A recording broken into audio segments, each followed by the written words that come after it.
바리새인들뿐만 아니라 예수님 당시의 모든 사람들은 예수님이 거니실 때의 이때의 모든 사람들은 하나님 나라가 무엇인가 하는 궁금을 가지고 살았습니다. 이유가 뭐냐면 세례 요한이라고 하는 사람이 나타나서 일성으로 던진 메시지가 하나님 나라였기 때문에 그렇습니다. 하나님 나라가 가까이 왔으니 회개해라. 근데 세례 요한이 지나고 나자 나사렛 예수께서 나타나셔서 동일하게 말씀을 외치십니다. 하나님 나라가 가까이 왔으니 회개하라. 도대체 하나님 나라가 무엇일까 하는 궁금이 생겼죠. 그런데 그 예수님께서 30세의 공생애를 시작하시고 또 요단강에 내려오셔서 세례 요한에게 세례를 받으시고, 그리고 유월절 첫 번째 유월절을 만나서 예루살렘으로 내려오십니다. 예루살렘에 이제 오셔서 하신 일이 뭐냐면 성전을 청결 작업을 하십니다. 그것이 요한복음 2장에 나오는 말씀이에요.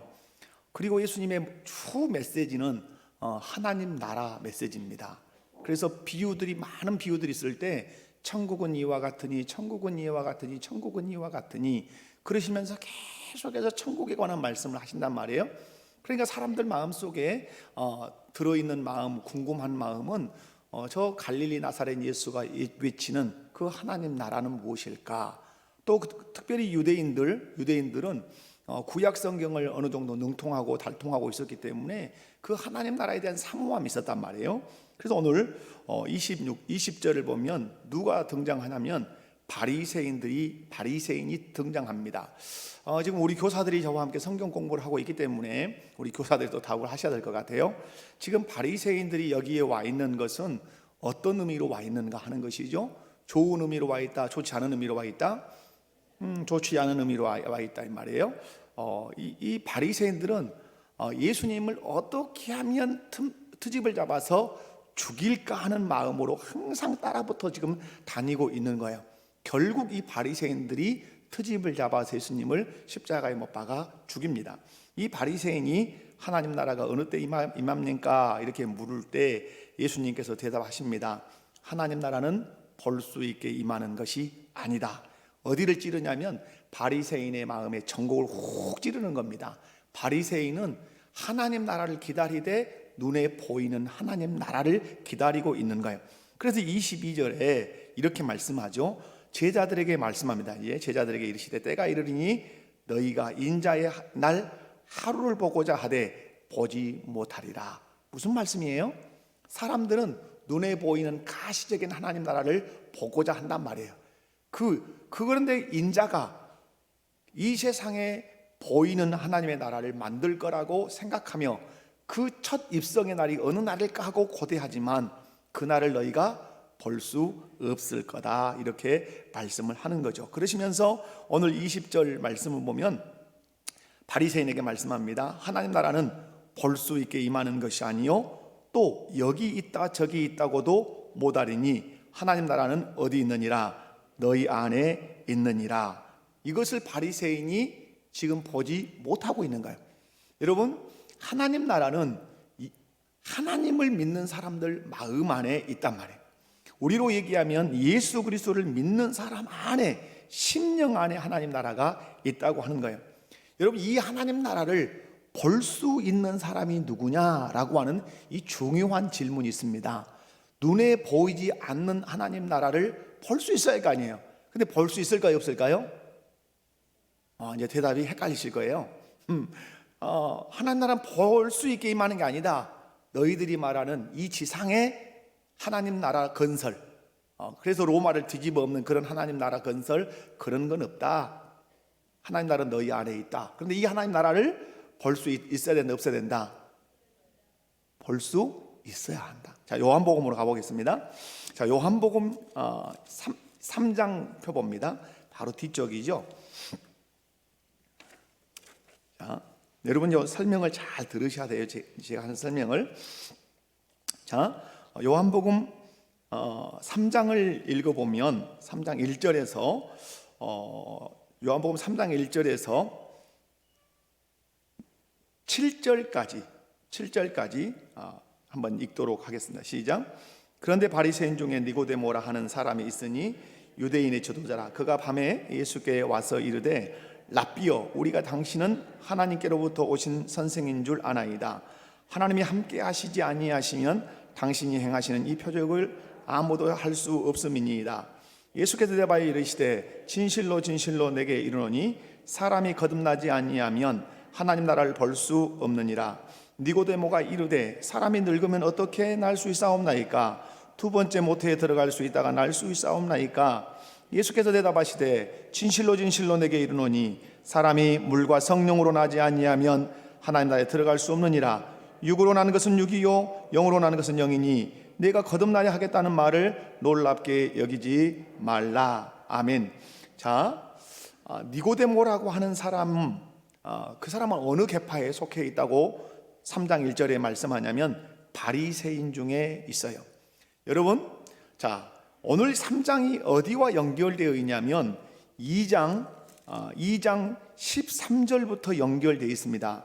유대인의 유월절이 가까운지라 예수께서 예루살렘으로 올라가셨더니 성전 안에 소와 양과 비둘기 파는 사람과 돈 바꾸는 사람들이 앉아 있는 것을 보시고 노끈으로 채찍을 만들어서 하면서 성전을 다 청결 작업을 하셨습니다. 그러시면서 성전의 정의를 예수님이 설파하십니다.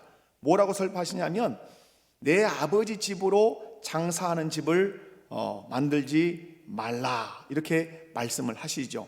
그죠? 자, 우리가 이 말씀을 통해서 이제 알 수 있는 것은 예수님이 성전의 부정함을 보실 수 없었단 말이에요. 왜냐하면 대제사장 이 그룹, 특별히 또 사두개파와 결탁되어 있는 이 대제사장 그룹은 이 레위 지파나 이런 데서 대제사장이 된 무리가 아니란 말이에요. 그들은 로마 정부에 많은 돈을 바쳐서 대제사장 직분을 산 사람이란 말이에요. 그런데 이 돈을 너무너무 많이 바쳤기 때문에 이 돈을 빼내야 돼요. 근데 어디서 빼내는 거죠?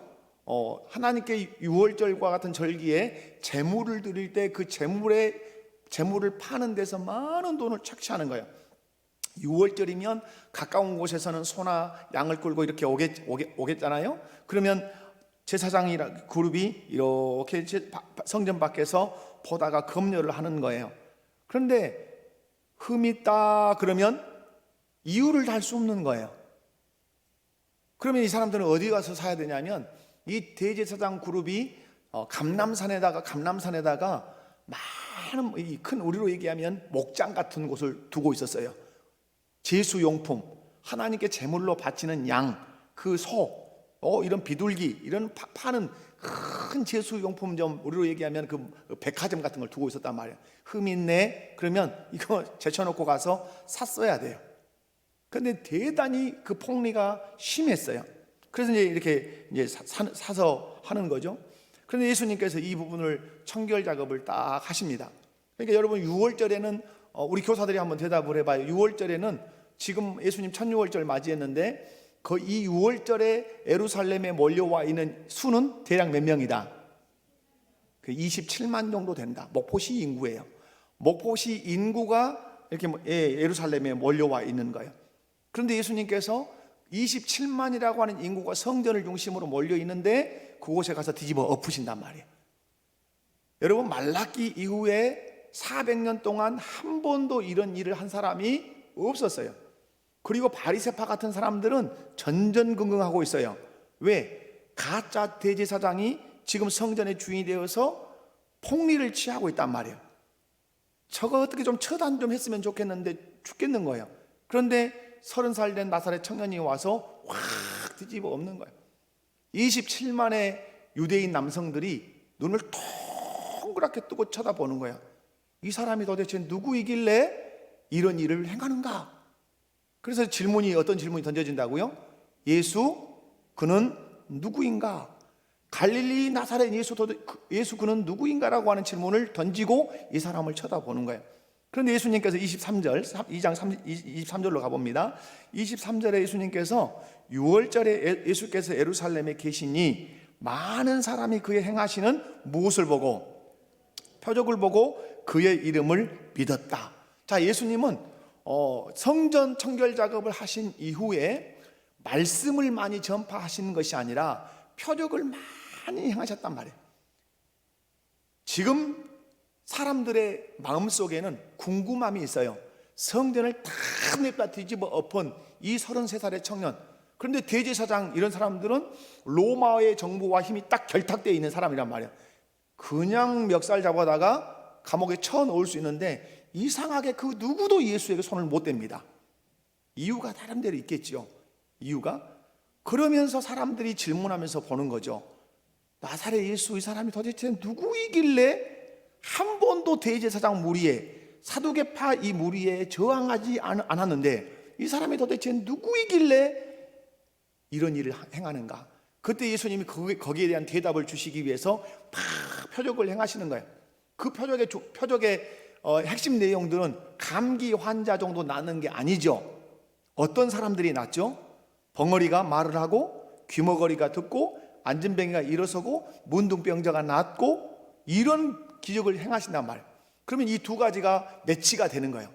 예수 저 사람이 누군고? 라고 질문을 던지는데 문둥병자가 나아요, 안진뱅이가 걸어가요, 벙어리가 말을 해요, 귀머거리가 들어요. 이 표적을 보면서 떠올리는 성경이 막 생각나는 거예요. 이 이스라엘 백성, 유대인들은 이사야 선지자가 메시아가 오면 저런 표적을 행한다고 그랬는데, 메시아가 오면 저런 표적을 행한다고 그랬는데 라고 하는 이사야의 말씀이 막 생각이 나는 거예요. 예수 그는 누구인가? 이사야가 메시아가 오면 그런 표적을 행한다고 그랬는데 혹 메시아 아닐까? 라고 하는 이 두 개가 싹 만나기 시작해요. 그리고 오늘 3장에 보면 바리새인 중에 니고데모가 예수님께 밤중에 찾아와요. 그 두 개의 질문에 이 나름 답을 내리고 궁금증에 대한 어떤 모색을 해서 온 거예요.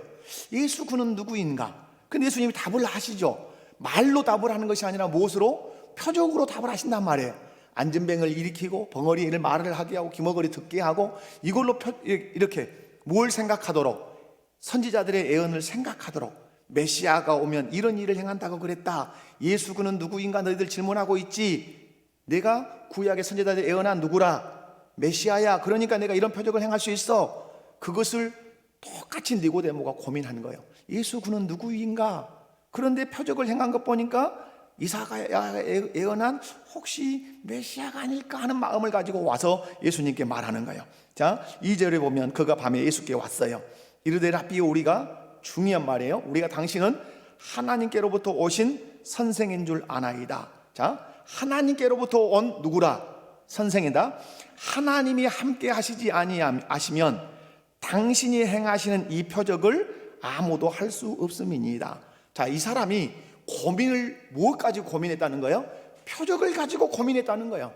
예수님께서 안진뱅이를 일으켜 세우시고, 눈먼 자를 보게 하시고, 귀머거리를 듣게 하시고, 특별히 2장에 나오는 가나의 혼인잔치, 물이 포도주가 되게 하는 이 혼인잔치에 대한 어떤 경험, 어떤 이야기를 분명히 사람은 들었을 거예요.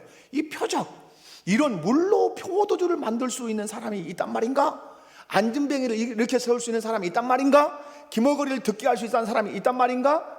역사 이래에 없는 거예요, 이런 사람들은. 그런데 이 일을 행하는 사람이 구약의 이사야 선지자를 대표해서 누구라고 예언하고 있다? 메시아라고 얘기하는. 그래서 니고데모는 여기에 나름 답을 가지고 있는 거예요. 당신이 행하는 표적은 그냥 표적이 아니라 하늘에서 하나님이 보내신 자가 아니면 행할 수 없는 표적을 지금 행하고 계십니다 라고 질문을 던진 거예요. 그런데 예수님이 기가 막힌 얘기를 하십니다. 무슨 얘기를 하시냐면, 자, 당신이 행하시는 이 표적을 하나님이 보낸 사람이 아니면 행할 수 없습니다 라고 하면 예수님이 대답을 어떻게 해야 돼요? Yes 아니면 No 이렇게 하셔야 돼요. 나 하나님 보낸 사람 아니야? 그래, 나 하나님 보낸 사람이야. 이렇게 답을 하셔야 옳아요. 근데 예수님은 대답을 하실 때 늘 아주 이상한 대답들을 하십니다. 자, 3절을 한번 읽어보면 3절. 자, 시작. 예수께서 대답하여 이르시되 진실로 내게 이르노니 사람이 거듭나지 아니하면 하나님의 나라를 볼 수 없느니라. 자, 제가 송 장로님에게 하늘에서 오신 선생님이 아니시면 이런 표적을 행할 수 없습니다 라고 제가 질문을 던진단 말이에요. 근데 송 장로님이 저한테 하는 얘기가, 진실로 내게 이르노니 거듭나지 아니하면 하나님 나라 볼 수 없다. 이게 답이요, 답이 아니요? 답이요, 답이 아니요? 이거 답이 아닌 거 아니잖아요. 그래, 나 하나님이 보시는 선생이야, 하나님 보시는 선생 아니야, 이렇게 대답해야 되는데 거듭나지 아니하면 하나님 나라를 볼 수 없다. 그럼 여기서 우리는 질문이 생겨요. 우리 좀 공부를 하다 보면 어떤 공부가 생기죠? 무엇과 무엇의 연관성을 찾아내야 돼요. 하나님 나라와 표적, 하나님 나라와 표적의 연관성을 찾아내지 않으면 답을 찾을 수가 없어요. 여러분, 진실로 내게 이른다, 거듭나지 아니하면 하나님 나라를 볼 수 없다. 자, 거듭난 사람이 뭘 본다? 하나님 나라 보죠. 그럼 이 하나님 나라는 무엇과 관련이 있어요? 표적과 관련이 있어요. 표적을 해석해내야 돼요. 표적이 도대체 뭐냐? 제가 칠판을 놓고 말씀을 드릴 때 표적은 무엇이다? 예수 자기 소개서다.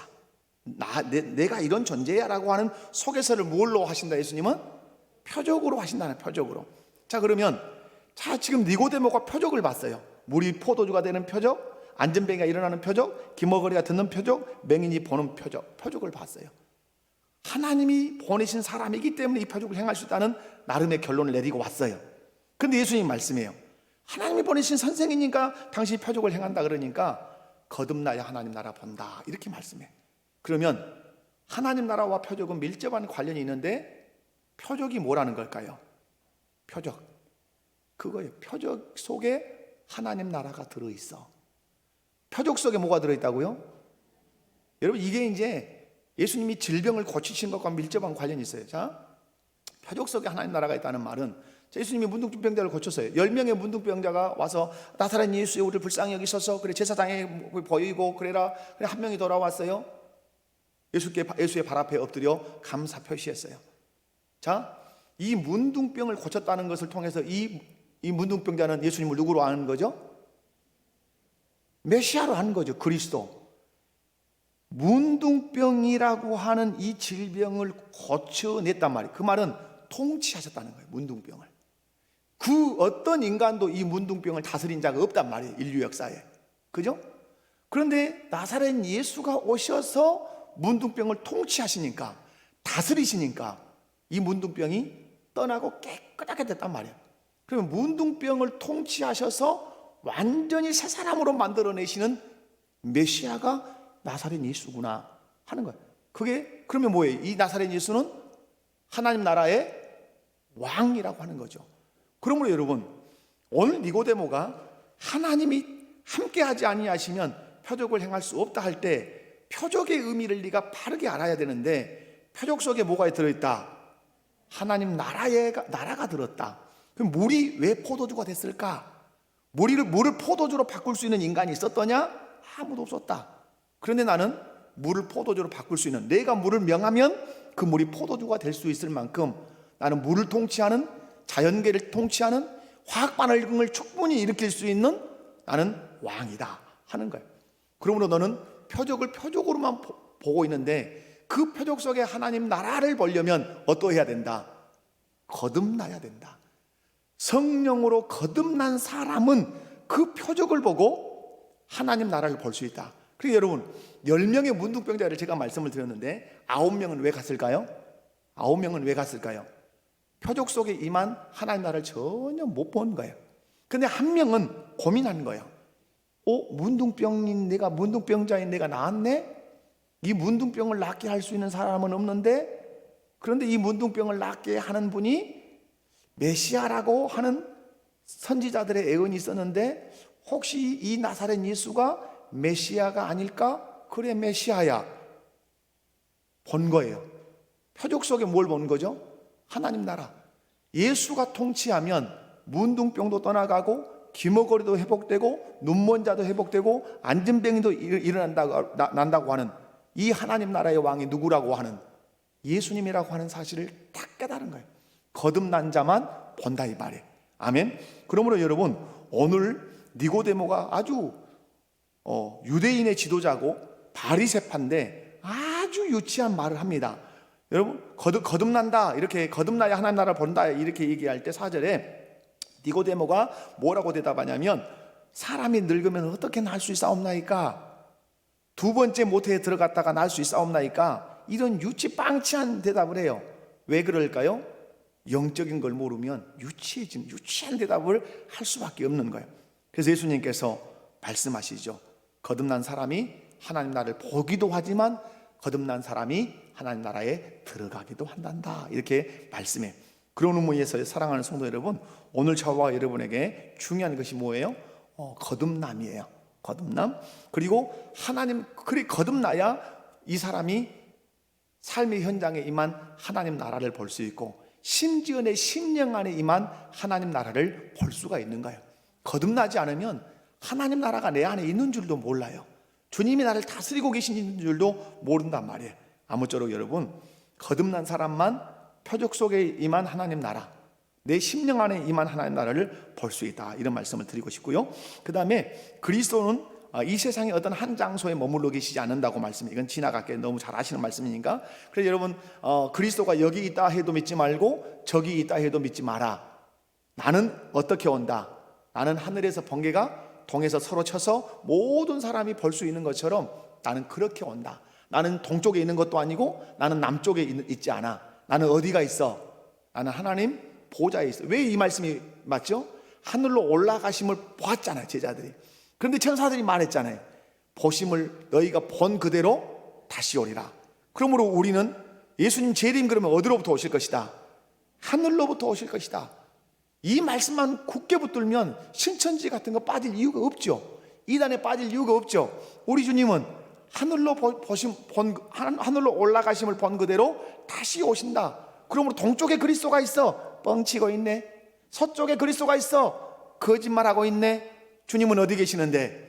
하나님 보호자 우편에 계시는데 번개가 동에 서에서 치는 것처럼 모든 사람이 보도록 하늘로부터 오실 것인데, 그러므로 그리스도가 여기 있다, 저기 있다, 그리스도의 나라가 여기 임했다, 저기 임했다 말할 때 믿지 마라, 이렇게 말씀해요. 그러면 여러분, 오늘 아주 제가 좀 많이 설명을 또 하려고 하는 부분인데요, 인자가 오실 때의 징조를 말씀합니다. 여러분, 오늘 말씀 보면, 자, 어디를 보셔야 되냐면 26절 이하를 보셔야 됩니다. 자, 26절을 보면 노아의 때에 된 것과 같이 인자의 때에도 그러하리라, 이 말씀을 해요. 자, 여기는 약간 제가 볼 때는 샌드위치 기법으로 이 문장이 구성이 됐어요. 자, 26절에 노아의 때에 된 것과 같이 인자의 때도 그러하리라, 이렇게 돼 있고, 30절에 가보면 인자가 나타나는 날에도 이러하리라. 그러면 그 중간의 말씀들이 이제 아주 중요하다는 의미가 되겠잖아요. 자, 27절, 노아의 때에 된 것과 같이 인자의 때에도 그러하리라. 그러면 노아의 때가 어떤 때였냐? 자, 노아가 방주에 들어가던 날까지 사람들이 말씀해봐요. 시작. 먹고 마시고 장가들고 시집가더니 홀라당 홍수가 와서 그들을 다 삼켜버렸어요. 자, 그 다음에 28절, 또 누구 때와 같으리니? 롯의 때와 같으리니. 시작. 사람들이 먹고 마시고 사고 팔고 심고 집을 짓더니 롯이 소돔에서 나가던 날 홀라당 하늘에서 불과 여왕이 와서 다 집어 삼켜버렸어요. 여러분, 여기서 여러분 성경을 읽으면서 질문이 솟아야 돼요. 질문. 어떤 질문이 솟아 나와야 하지요? 종합해보면 그러죠.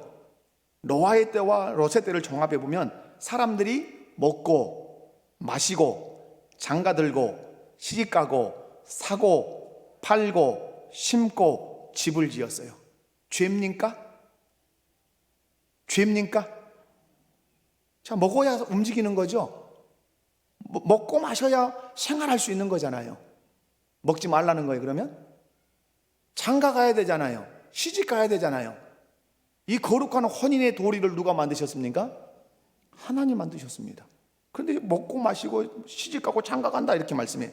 그리고 여러분, 사고 팔고 사업해야 되지 않겠어요? 예수 믿으면 사업 안 해야 되나요? 어디 가서 고구마 하나도 못 팔고 어디 가서 그냥 뭐 하이타이 하나도 못 사오면 안 되나요? 그리고 나서 심고, 뭐 나무 하나 심으면 안 된가요? 무화과나무 하나 심으면 안 되나요? 집을 짓고, 집을 지으면 안 돼요?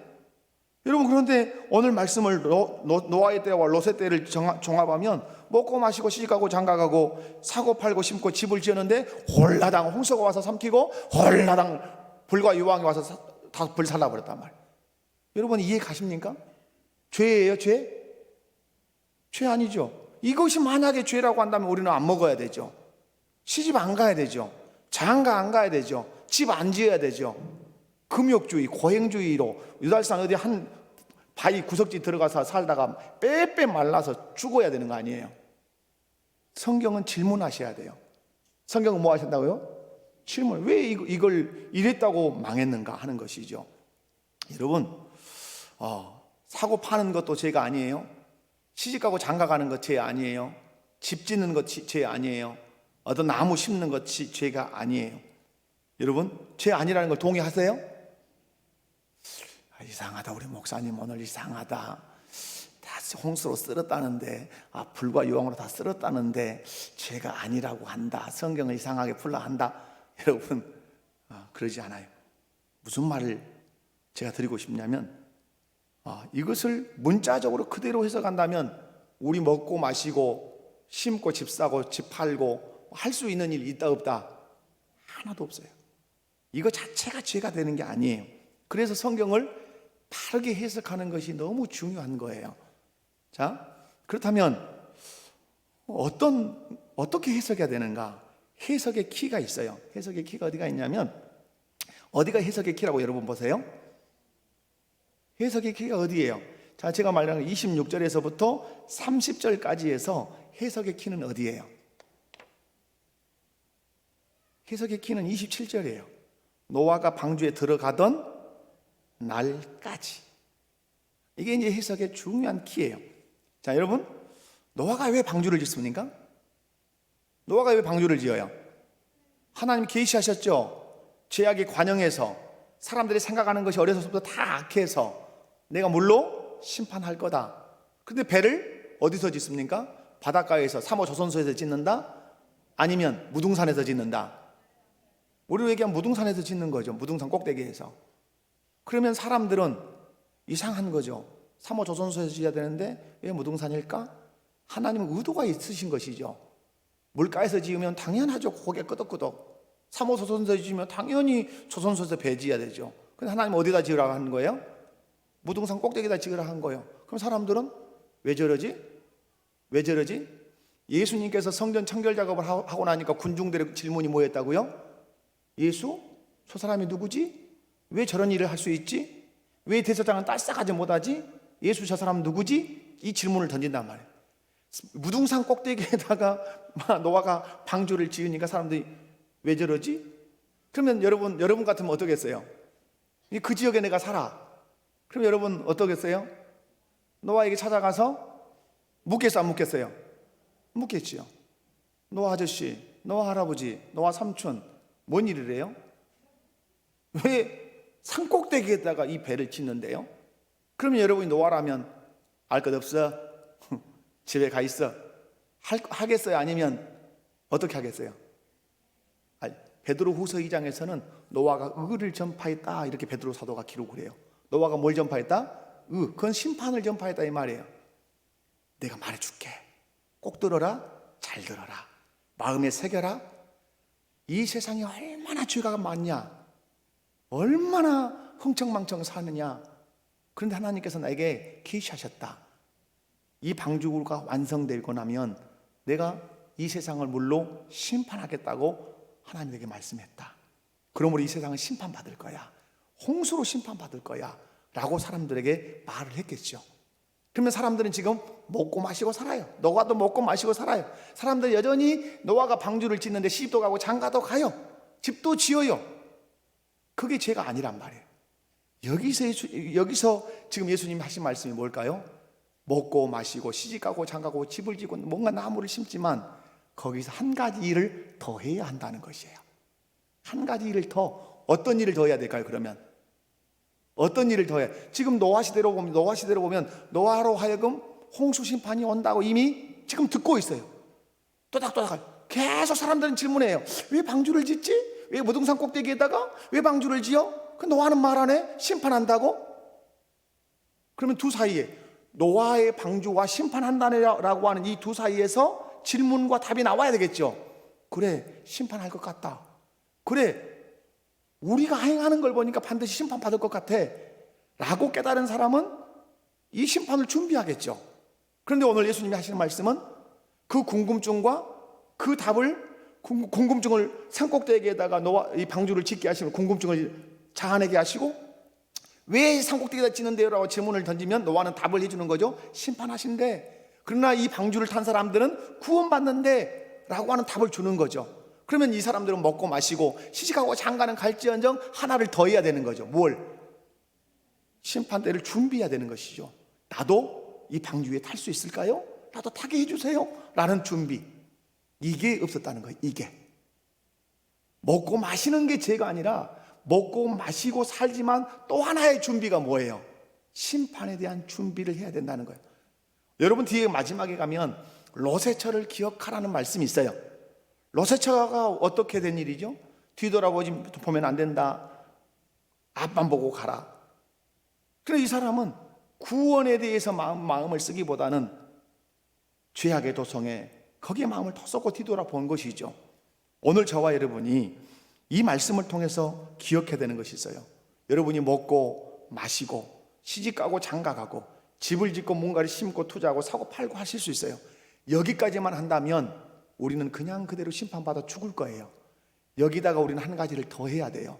이 세상을 바라보면서 이 세상 우리 주님이 심판한다고 이미 성경을 통해서 예고하고 계세요. 그러므로 우리는 한 가지 더 해야 돼요. 세상 사람보다. 무엇을? 심판을 준비해야 돼요. 그래서 예수님은 끊임없이 내가 재림한다고 말씀해요. 내가 다시 올 거야. 때가 되면, 내 때가 되면 반드시 다시 올 거야.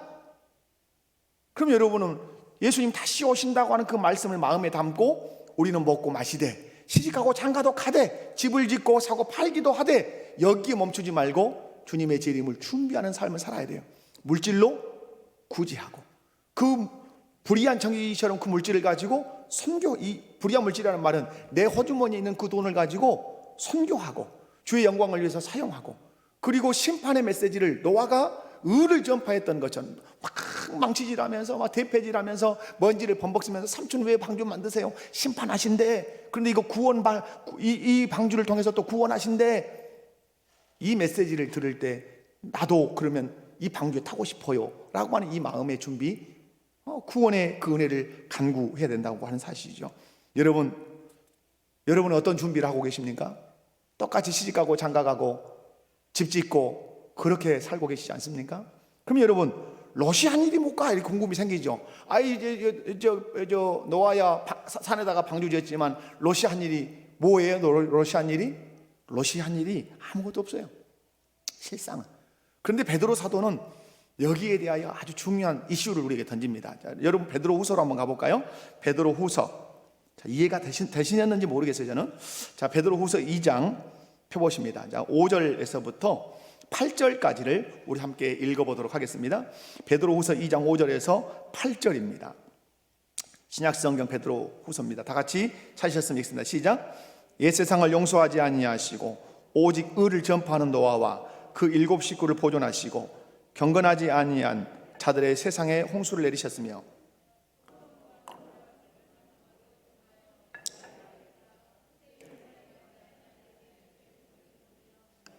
무고한 자들의 음란한 행실로 말미암아 고통하는 의로운 롯을 건지셨으니 이는 이 의인이 그들 중에 거하여 날마다 저 불법한 행실을 보고 들음으로 그 의로운 심령이 상함이라. 아멘. 자, 롯이 살고 있었던 소돔성 이야기를 예수님이 하십니다. 그죠? 롯 하죠? 어떻게 말씀을 하시냐면, 자, 28절에 또 롯의 때와 같으니 사람들이 먹고 마시고 사고 팔고 심고 집을 짓더니 롯이 소돔에서 나가던 날에 하늘로부터 불과 유황이 비오듯 하여 그들을 멸망시키셨느니라. 자, 여러분, 노아야 산에다가 방주를 지었으니까 노아 삼촌 왜 방주 지어요? 심판하신대. 그러나 이 방주를 가지고 구원하신대 라고 하는 메시지는 있을 수 있잖아요. 근데 오늘 롯은 그 메시지가 전혀 없습니다. 그러나 여러분 오늘 가만히 베드로후서 2장 5절에서 8절을 읽어보면 어떤 메시지가 들어있어요. 분명히 왜 롯이 구원받았는가라고 하는, 분명히 이제 의인이라고, 의인 10명 안 되는 속에 들어간 의인인데요. 여러분 여기서 좀 추론해 볼 필요, 성경을 추론한다는 건 좀 웃긴 얘기지만, 자, 이런 거죠. 7절에 보면 무법한 자들의 음란한 행실. 왜 음란하게 행하죠? 하나님의 법을 팽개쳤기 때문에 음란한 행실을 해요. 그리고 그것을 보면서 그런 행위를 하는 모습을 보면서 롯은 마음에 고통을 당하고 있어요. 그리고 8절을 보면 이 의인이 그들 중에 거하여 날마다 저 불법한 행실을 보고 들으므로 그 의로운 심령이 어떠함이라.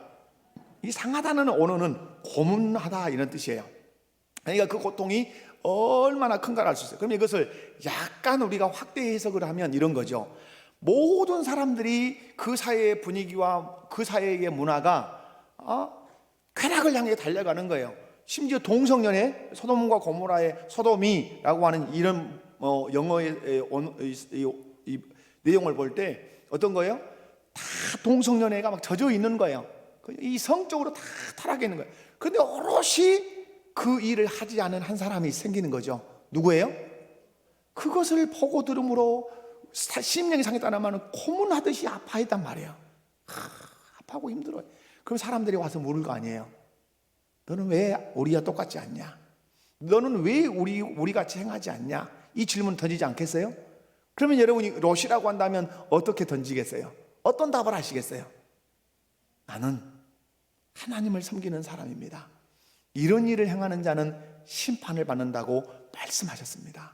그러므로 나는 이런 일을 행할 수 없습니다. 그러면 이것이 마치 누가 하는 일과 같죠?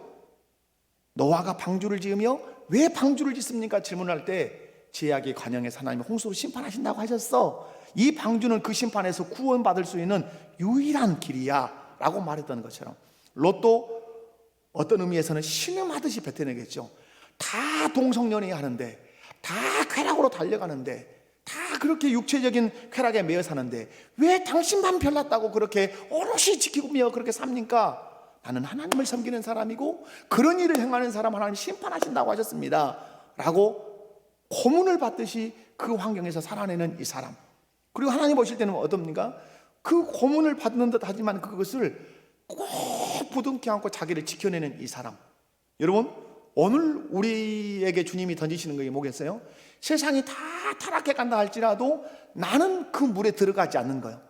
회사가 다 가짜 서류를 만들고 거짓말을 해서 어떤 돈을 받아내고 이렇게 하는데 나는 그것을 할 수 없다고. 당신 해고할 건데 해고를 당해도 그럴 수 없다고. 왜 그렇게 하는데? 나 하나님 믿는 사람이거든요. 거짓말하지 말라 그러셨거든요. 거짓 증거하지 말라 하셨거든요. 그 일을 행하면 심판받는다고 하셨거든요. 그러면 이 말은 내 신앙의 고백이기도 하지만 또 하나는 뭐예요? 의의 전파죠.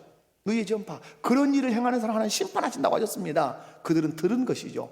핑계할 수 없는 것이죠. 오늘 하나님께서 우리에게 원하시는 것이 바로 그런 삶이 아니겠냐 이 말이에요.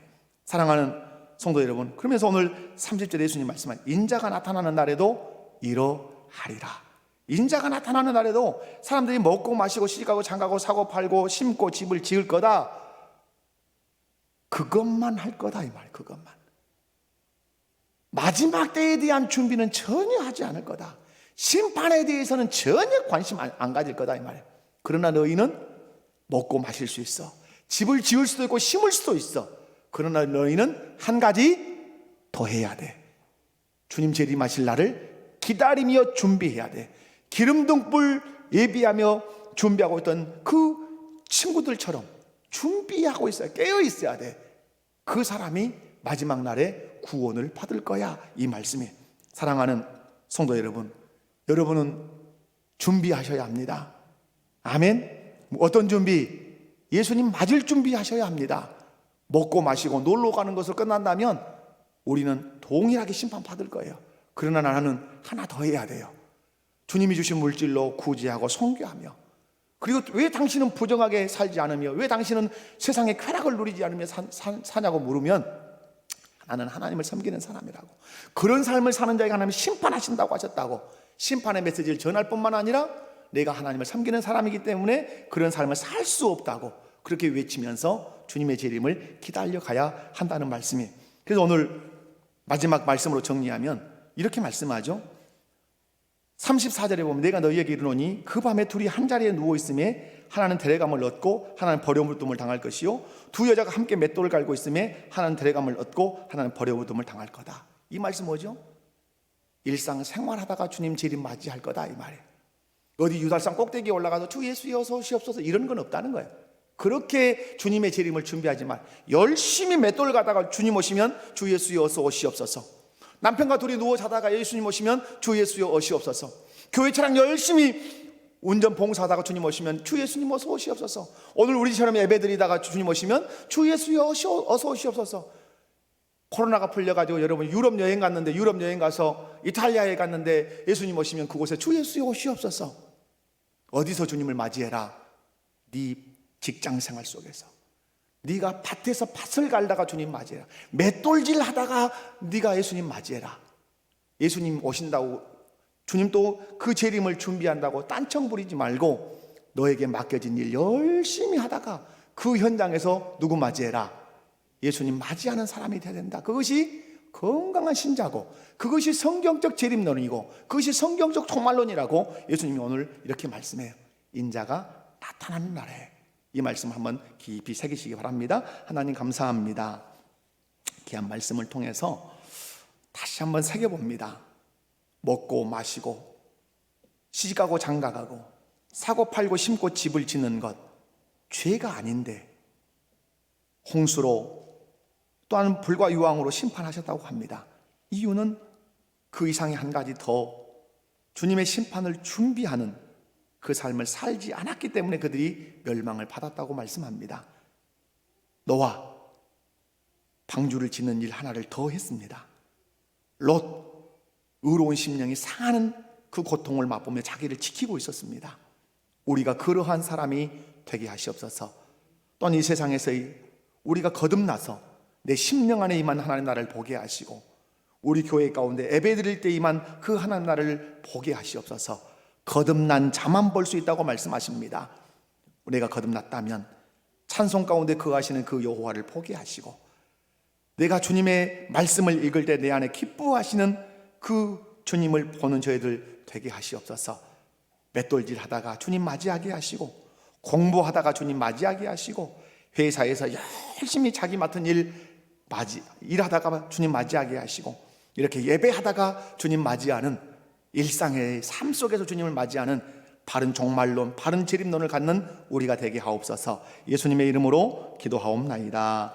아멘. 자, 옆에 분들 바라보시면서 인사합시다. 심판을 준비하면서 합시다. 심판 준비하면서 하세요. 네, 그렇게 하십시다. 자, 교회 소식 말씀을 드릴게요. 참고하셔요. 다음 주일 저녁 권사의 헌신 예배입니다.